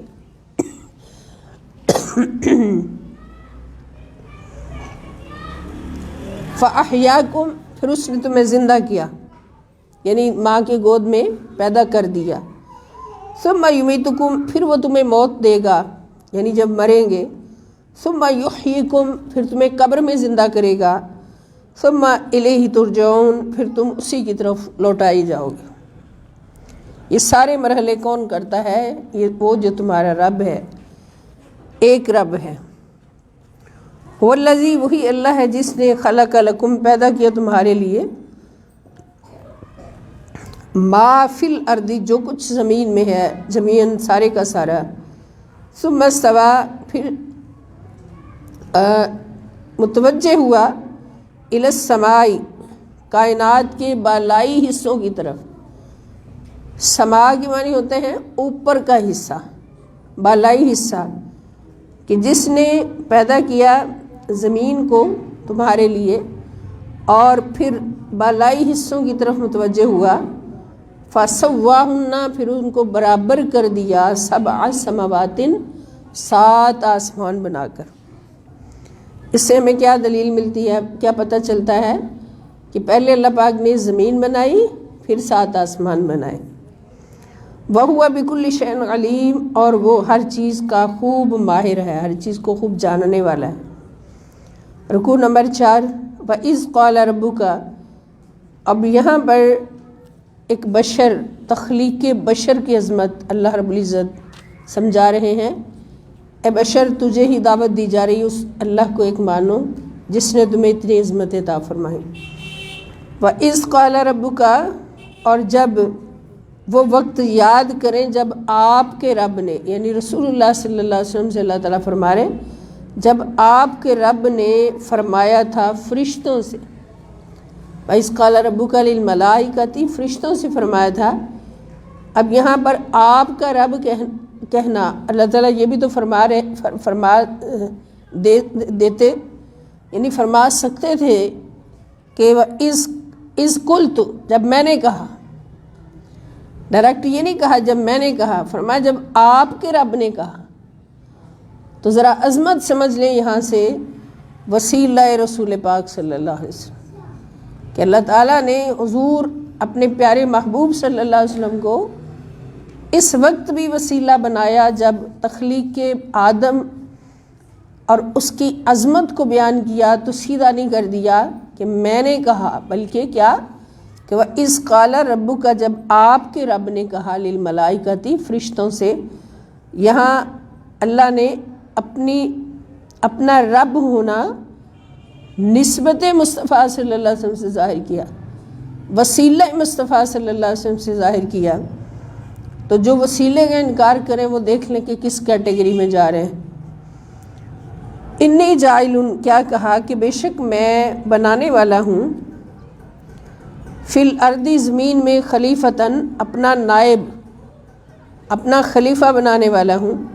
قالو، انہوں نے کہا، اتجعل فیہا، کیا تو بنائے گا اس زمین میں، من یفسد، جو فساد پھیلائے گا، فیہ، اس میں، فیہا، اس زمین میں فساد کرے گا، ویسفک الدماء، اور خون ریزی کرے گا، ونحن نسبح بحمدک، جبکہ ہم تیری حمد کے ساتھ تیری تسبیح کرتے رہتے ہیں، و نقدس لکا، اور ہر وقت تیری پاکی بیان کرتے ہیں۔ قال، اللہ تعالیٰ نے فرمایا، انی اعلم، بے شک میں جانتا ہوں، ما لا تعلمون، جو تم نہیں جانتے۔ اس آدم کی وہ عظمت، جس عظمت کے تحت اس کو اپنا خلیفہ بنا رہا ہوں، اس عظمت کو میں جانتا ہوں، تم نہیں جانتے۔ وعلم، اب یہ آدم منکر کون ہے رب کا؟ کوئی جانور نہیں منکر، سارے جانور اللہ کی تسبیح کرتے ہیں، ساری مخلوقات یسبح للہ ما فی السماوات والارض، ہر چیز اللہ کی تسبیح کرتی ہے، مگر ایک انسان ہے جس کو اللہ پاک نے یہ مقام عطا فرمایا تو وہی اللہ کی نافرمانی کرتا ہے، نعوذ باللہ۔ پھر اللہ تعالیٰ فرماتے ہیں کہ فرشتوں نے جو دعویٰ کیا کہ ہم ہی تیری تسبیح اور تحلیل میں اور تیری بارگاہ میں عبادت میں اس سے زیادہ ہیں، تو اس کو خلیفہ کیسے بنا رہا ہے؟ تو اللہ تعالیٰ نے ان کی جو انہوں نے دلیل دی، دعویٰ کیا، اس کے رد میں جو دلیل دی وہ کیا دی؟ فرمایا کہ اس کے بارے میں جو میں جانتا ہوں تم نہیں جانتے، اور میں تمہیں دکھا دیتا کہ جس کی بنا پر اس کو اپنا خلیفہ بنا رہا ہوں وہ بات کیا ہے۔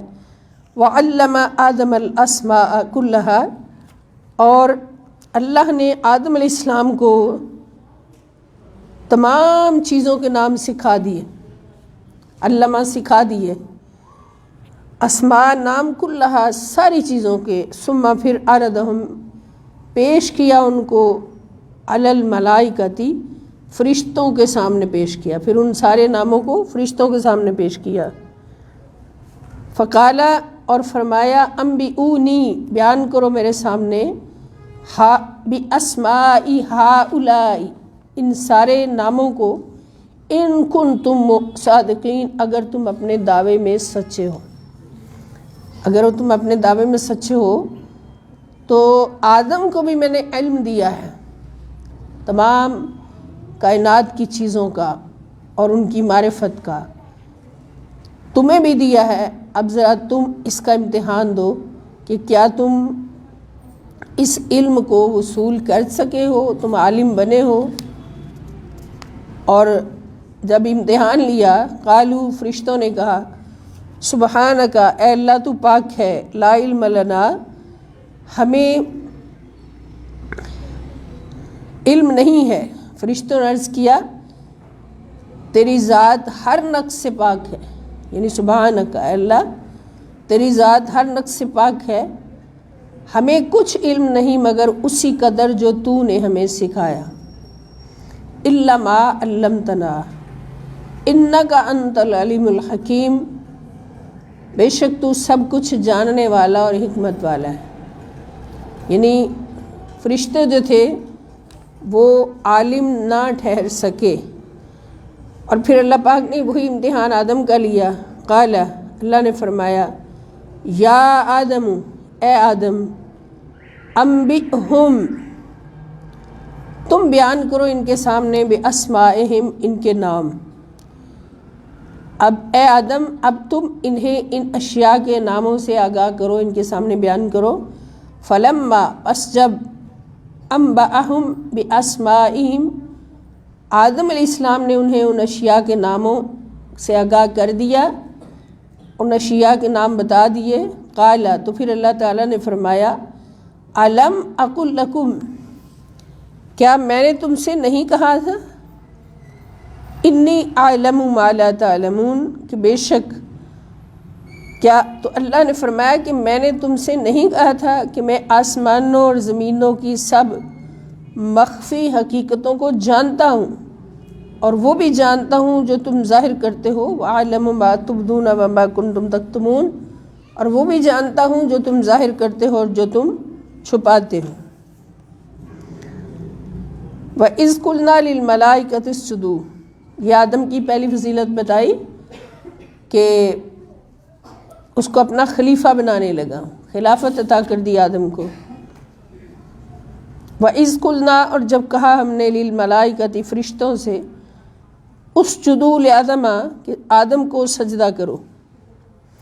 اور وہ وقت بھی یاد کریں جب ہم نے فرشتوں سے فرمایا کہ آدم علیہ السلام کو سجدہ کرو، فسجدوا الا ابلیس، تو سب نے سجدہ کیا سوائے ابلیس کے۔ ابا واستکبر، اس نے انکار کیا اور تکبر کیا۔ وکان من الکافرین، اور وہ کافروں میں شمار ہو گیا۔ وقلنا، اور ہم نے کہا، یا آدم، اے آدم، اسکن، رہو، رہائش رکھو، انتا، تم، وزوجک، اور تمہاری بیوی، الجنت، جنت میں۔ اور ہم نے حکم دیا، اے آدم، تم اور تمہاری بیوی اس جنت میں رہائش رکھو۔ وکلا، اور کھاؤ تم دونوں، منہا، اس جنت میں سے، رغدن، جہاں سے چاہو، حیث شئتما، رغدن با فراغت، یعنی جتنا چاہو، جو چاہو، حیث شئتما، جہاں سے چاہو کھاؤ، ولا تقربا هذه الشجرۃ، یعنی اب آدم علیہ السلام کی تربیت جنت میں ہو رہی، کیونکہ آدم کو اتارنا تھا نا زمین پر، مقصد تو یہی تھا، اور ایک مخلوق کو بنانا تھا اپنی بندگی کے لیے۔ تو فرمایا کہ اس جنت میں سے جو چاہو کھاؤ، مگر اس درخت کے قریب نہ جانا۔ فَتَكُونَا مِنَ الظَّالِمِينَ، ورنہ تم حد سے بڑھنے والوں میں شامل ہو جاؤ۔ ظالم کہتے ہیں حد سے بڑھنے والا، ورنہ تم حد سے بڑھنے والوں میں شامل ہو جاؤ گے۔ تو اب یہ امتحان تھا آدم علیہ السلام کا، اور یہ یقیناً ایک تربیت بھی تھی کہ جب دنیا میں جانا ہے اور ایک آدم کی اولاد نے آنا ہے، تو ان کا بھی یہی امتحان ہوگا کہ کچھ حلال چیزیں ہوں گی، کچھ حرام ہوں گی۔ تو حلال کی تو اجازت ہوگی کہ جو مرضی کھائیں، جتنا مرضی حاصل کریں، مگر حرام سے روکا جائے گا۔ تو پھر اسی دن اللہ پاک نے دکھا دیا کہ حلال سے، حرام سے رکنے والے ان کے لیے جنت ہے، لیکن حرام کی طرف جانے والے جنت سے نکال دیے جاتے ہیں۔ اور پھر یہ بھی دکھا دیا کہ اگر ان کو جنت سے نکلنے کا آرڈر ہو بھی جائے اور وہ سچی توبہ کر لیں، تو پھر انہیں جنت میں داخل کر لیا جاتا ہے۔ یہ ساری باتیں پہلے دن ہی ہمیں اللہ رب العزت نے بتا دی، سکھا دی۔ فرمایا فَأَزَلَّهُمَ الشَّيْطَانُ، کیونکہ یہ ساری تربیت اس لیے ہو رہی تھی کہ جب دنیا میں اللہ پاک نے آدم کی اولاد کو بھیجنا تھا تو ساتھ شیطان کو بھی ضرور اتارنا تھا۔ امتحان ہی تب ہونا تھا جب شیطان اترتا، تو اس کو بھی وہاں پہ بہکانے کی اجازت ملی، یعنی اجازت نہیں، نعوذ باللہ، یعنی اس کو اللہ پاک نے یہ طاقت دی تو اس نے بہکایا نا اس کو، یعنی اتنا مہلت دی۔ فَأَزَلَّهُمَ الشَّيْطَانُ، پھر شیطان نے انہیں اس جگہ سے ہلا دیا، ہلا دیا ہما، ان دونوں کو، الشیطان، شیطان نے، انہا، اس جگہ سے، فَأَخْرَجَهُمَا، اور انہیں اس راحت کے مقام سے نکال دیا، اخرجہما، نکلوا دیا ان کو، مما، اس جگہ سے، اس راحت کی جگہ سے، مکانا فی، جس میں وہ تھے۔ وقلنا، اور ہم نے کہا، اہبطوا، اتر جاؤ تم سب، بعضکم، یعنی زمین پر چلے جاؤ تم دونوں، بعضکم لبعض عدو، اور بالآخر ہم نے حکم دیا کہ تم نیچے اتر جاؤ، تم ایک دوسرے کے دشمن رہو گے۔ وَلَكُمْ فِي الْأَرْضِ مُسْتَقَرٌ، اور تمہارے لیے زمین میں ہی ایک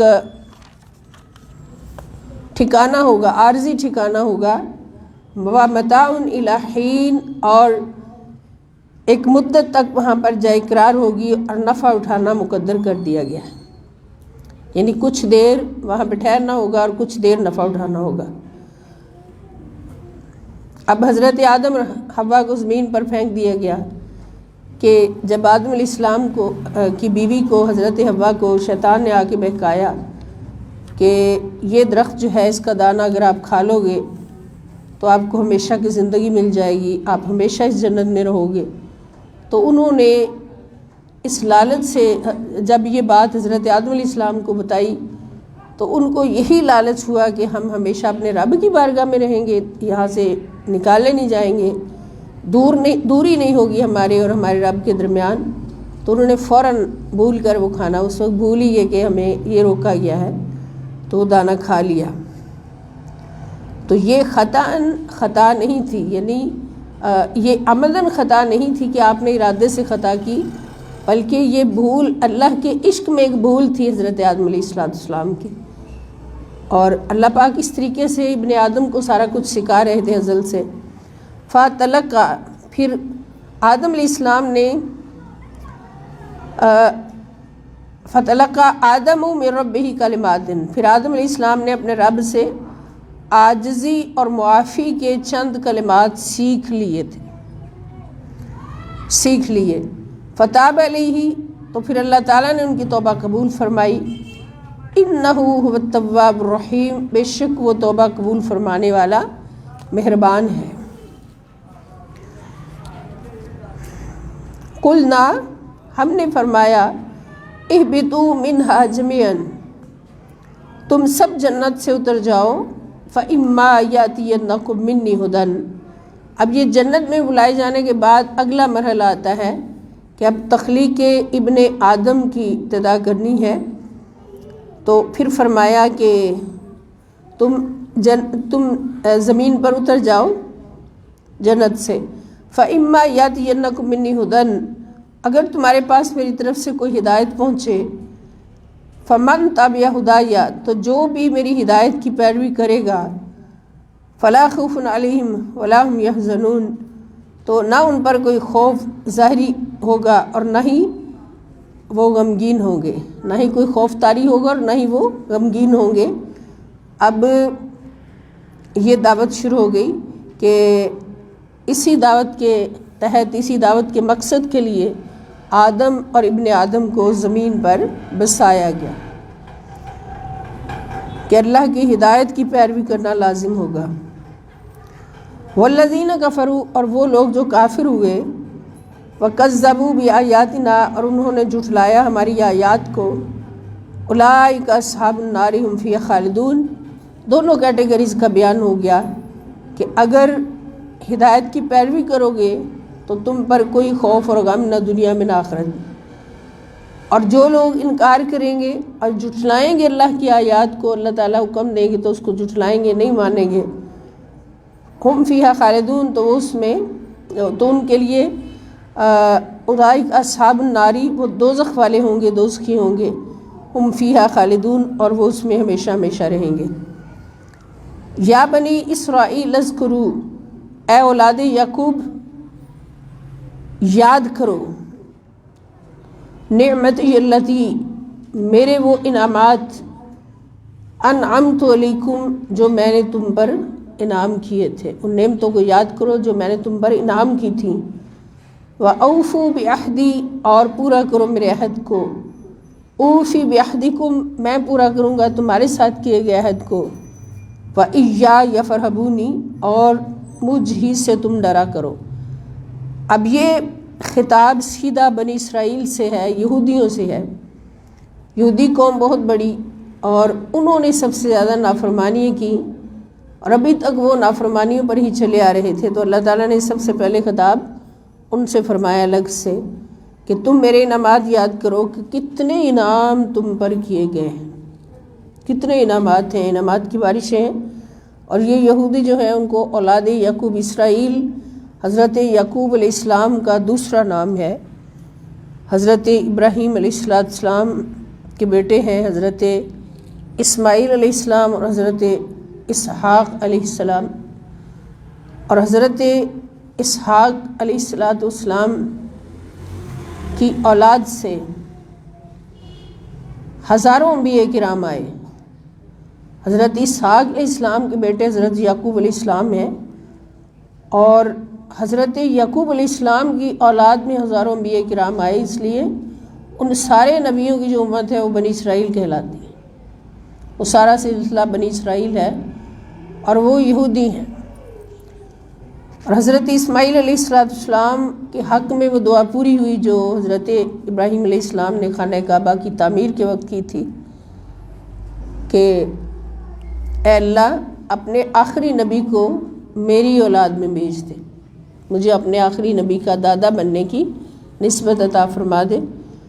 تو پھر یہ دعا حضرت اسماعیل علیہ السلام کی نسل میں پوری ہوئی کہ حضرت اسماعیل اور حضرت اسحاق علیہ السلام کے بعد حضرت اسحاق کی اولاد سے تو ہزاروں انبیاء آئے، ہزاروں امتیں آئیں بنی اسرائیل کی نام پر، لیکن حضرت اسماعیل علیہ السلام کی اولاد میں کوئی نبی نہیں آیا۔ سب سے آخر میں جب بنی اسرائیل کے سارے انبیاء پورے ہو گئے، سب سے آخر میں حضرت عیسیٰ علیہ السلام بھی آ گئے، تو ان کے بعد پھر آخر میں آخری نبی حضرت محمد مصطفیٰ صلی اللہ علیہ وسلم تشریف لائے۔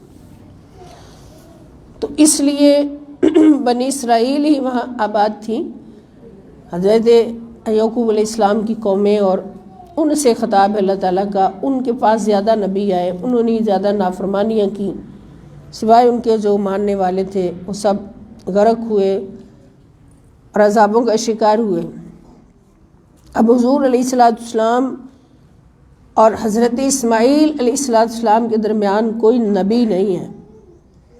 اسماعیل کے بعد ان کی اولاد میں جو نبی آئے ہیں وہ نبی آخر الزمان حضرت محمد مصطفیٰ صلی اللہ علیہ وسلم ہے، اور حضور علیہ السلام کا ارشاد گرامی ہے کہ میرا نور پاک پشتوں سے پاک رحموں میں منتقل ہوتے ہوتے حضرت عبداللہ کی پشت میں آیا اور حضرت آمنہ کی گود میں آیا، حضرت آمنہ کی بطن میں منتقل ہوا۔ تو اس سے ہمیں پتہ چلتا ہے کہ نبی پاک صلی اللہ علیہ وسلم کا نور جن پشتوں سے منتقل ہوتا آیا وہ سارے پاک تھے۔ حالانکہ معاشرہ شرک والا تھا، مگر حضور کے اس سلسلہ نسب میں کوئی مشرک نہیں تھا۔ حضرت ابراہیم ہیں، ان کے بعد حضرت اسماعیل ہیں، حضرت اسماعیل کے بعد جتنے بھی آئے حضور کے آباء و اجداد، وہ سارا شجرہ نسب پڑھیں تو وہ سارے کے سارے پاک ہیں، اور حضور علیہ السلام کی حدیث پاک اس پر گواہ ہے۔ تو یہ خطاب اس لیے اللہ تعالیٰ کا سب سے پہلے بنی اسرائیل سے۔ تو اللہ تعالیٰ نے فرمایا کہ تم میرے ساتھ کیا ہوا وعدہ پورا کرو، اوف بعہدکم، اور میں اپنا وعدہ پورا کروں گا، وَإِيَّايَ فَارْهَبُونِ، اور بس مجھے سے ڈرا کرو، وَآمِنُوا، اور ایمان لاؤ، بما، اس پر جو انزلتو، میں نے نازل کیا ہے، مصدقاً، جو تصدیق کرنے والا ہے، لما، اس کی، معکم، جو تمہارے پاس کتابیں ہیں۔ یعنی اب اس قرآن پر ایمان لاؤ جو میں نے اپنے آخری نبی محمد رسول اللہ صلی اللہ علیہ وسلم پر اتارا ہے، اور اس قرآن کی عظمت یہ ہے کہ تمہارے پاس جو پہلے کتابیں موجود ہیں، توریت، زبور، انجیل، یہ ان کی بھی تصدیق کرتا ہے۔ وَلَا تَكُونُوا أَوَّلَ كَافِرٍ بِهِ، اور نہ ہو جاؤ تم پہلے انکار کرنے والے اس کا، سب سے پہلے اس کا انکار کرنے والے نہ بنو۔ وَلَا تَشْتَرُوا، اور نہ خریدو بِآیَاتِی، میری آیات کے بدلے، ثَمَنًا قَلِیلًا، دنیا کی تھوڑی قیمت، وَإِيَّايَ فَاتَّقُونِ، اور مجھ ہی سے ڈرتے رہو۔ یعنی ان کا شیوا تھا نا کہ اللہ کی کتابوں کو، توریت، زبور، انجیل کو تھوڑی قیمت کے بدلے بدل ڈالتے تھے۔ جو بدلنے کے ماہر تھے انہوں نے تھوڑی سی، چاہے وہ کروڑوں وصول کرتے ہیں اس وقت، لیکن اللہ کی نظر میں تو وہ متاع قلیل ہے۔ اللہ پاک فرماتے دنیا میری نظر میں متاع قلیل ہے، تو اس متاع قلیل کے بدلے میری آیات کو بدلہ نہ کرو۔ اور یہ حکم صرف ان کے لیے نہیں، یہ قیامت تک آنے والے ہر مبلغ، ہر مدرس کے لیے، ہر خطیب کے لیے، ہر مترجم کے لیے اور ہر مفسر کے لیے، کہ میری آیات کو کبھی بدلو نہ۔ وَلَا تَلْبِسُوا الْحَقَّ، پہلا حکم یہ دیا کہ آیات کو نہ بدلو، پھر وَلَا تَلْبِسُوا الْحَقَّ بِالْبَاطِلِ، اور حق کو باطل کے ساتھ آمیزش نہ کرو، حق اور باطل کو اکٹھا نہ کرو۔ وَتَكْتُمُوا الْحَقَّ، جبکہ تم حق کو، اور نہ چھپاؤ حق کو، وَأَنْتُمْ تَعْلَمُونَ، اور تم جانتے ہو کہ یہ کتنا بڑا جرم ہے۔ یہ سب کچھ وہ کرتے تھے نا، حق بات کو چھپانا یا حق اور باطل کو اکٹھا کر دینا۔ اس کی ایک مثال میں دے سکتی ہوں کہ جیسے سود اور نفع ہے کہ ایک جگہ اب کرتے ہیں، شیئر کرتے ہیں اپنا کچھ رقم، تو وہاں سے آپ کو جو ملتا ہے فکس کر کے، اور فکس کرنے کا عہد کر کے تو وہ ہر صورت سود ہے. اور کچھ لوگ کہتے ہیں جی ہمارا مال وہاں پہ جمع ہے اور خرچ کیا ہے تو نفع ہے. نفع وہ ہوتا ہے جس کے ساتھ نقصان بھی شامل ہو. تو اگر کوئی کاروبار ایسا ہے جہاں نفع اور نقصان کے بنیاد پر ہم نے شیئر کیا ہے اور وہاں سے کبھی نفع بھی ہو سکتا ہے کبھی نقصان بھی ہو سکتا ہے تو وہ تو نفع ہے. اور اگر سود کو نفع کہہ دے کوئی تو یہ حق اور باطل کی آمیزش ہوگی. اور اسی طرح اچھی باتوں کو بھی پسند کرنا اور بری باتوں کو بھی ساتھ ملا لینا یہ بھی حق اور باطل کی آمیزش ہوگی. اس کے بعد فرمایا کہ واقعی الصلاۃ یعنی اگر آپ لوگوں نے ان ساری برائیوں سے بچنا ہے اور اپنے آپ کو پاک صاف ستھرا رکھنا ہے تو پھر کیا کرو واقعی الصلاۃ اور نماز قائم رکھو. وآتوا الزکاۃ اور زکوٰۃ دیا کرو. وارکعوا مع الراکعین اور رکوع کرنے والوں کے ساتھ مل کر رکوع کیا کرو. اتأمرون الناس بالبر اب یہ جو مبلغ ہیں خطیب ہیں اور وائز ہیں ان کے لیے بہت بڑی اللہ پاک کی طرف سے ایک وارننگ ہے کہ اتأمرون الناس بالبر کیا تم دوسرے لوگوں کو نیکی کا حکم دیتے ہو. وتنسون انفسکم اور اپنے آپ کو بھول جاتے ہو. وانتم تتلون الکتاب حالانکہ تم اللہ کی کتاب بھی پڑھتے ہو. افلا تعقلون تو کیا تمہیں اس کی عقل نہیں تم اس کو سمجھتے نہیں ہو. اللہ کی کتاب پڑھنے والے اگر یہ نہ جانیں کہ جو دوسروں کو بتانا اس پر خود بھی عمل کرنا ہے تو پھر اس سے بڑا جاہل کوئی نہیں ہے.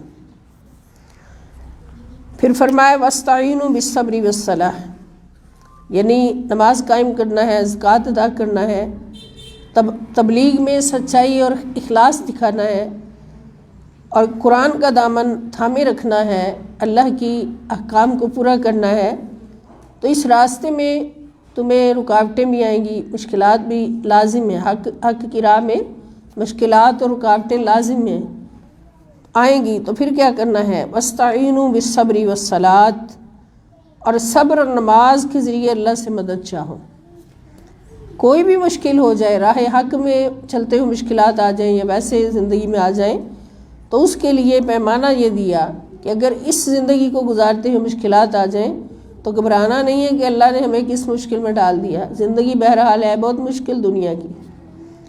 اس دنیا سے گزرنا اس دنیا کی زندگی گزارنا آسان کام نہیں ہے کیونکہ اللہ نے پہلے فرما دیا لقد خلقنا الانسان فی کبد بے شک ہم نے انسان کو مشکل میں رہنے کے لیے پیدا کیا ہے مشقت میں رہنے کے لیے پیدا کیا ہے.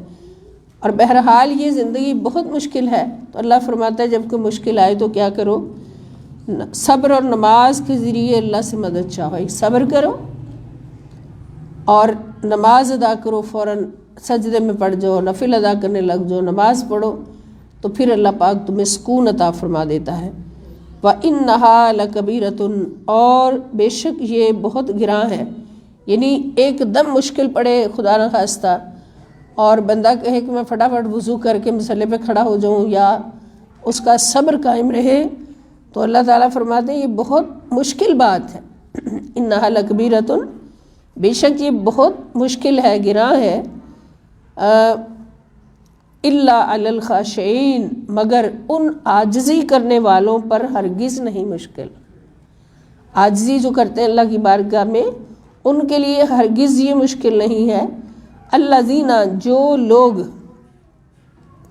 یظنون انہم ملاقو ربہم جن کے دل اللہ کے خوف سے اللہ کی محبت سے اس قدر خستہ اور خشیت الہی سے شکستہ ہیں ان کے لیے یہ مشکل نہیں ہے. الذین یظنون انہم ملاقو ربہم یہ وہ لوگ ہیں جو یقین رکھتے ہیں کہ وہ اپنے رب سے ملاقات کرنے والے ہیں.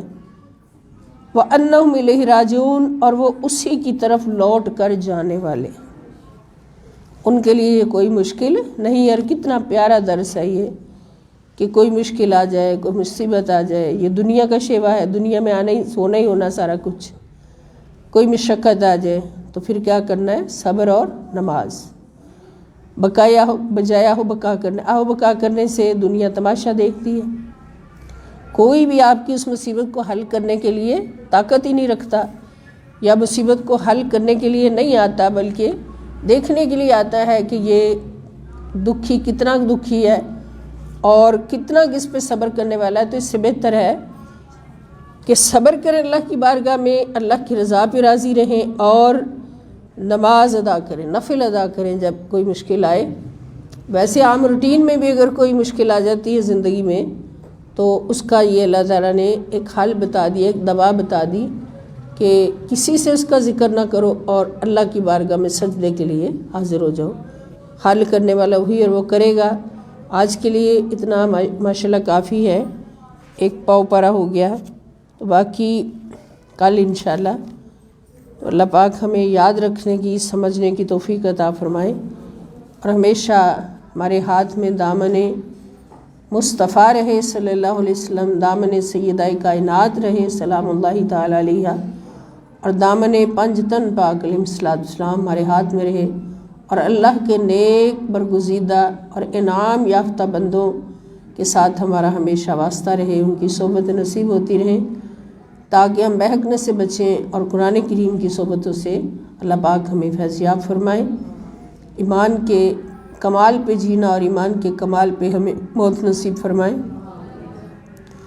اور خیر ہو ان ہستیوں کی جنہوں نے ہمیں اس راستے پر لگایا، اللہ پاک ان کے بہت درجات بلند فرمائے اور جنت الفردوس میں ان کو اپنے پاس عالی شان جگہ نصیب فرمائے۔ وما علی الا البلاغ المبین، والسلام علیکم ورحمۃ اللہ وبرکاتہ، وإلی اللقاء ان شاء اللہ تعالی۔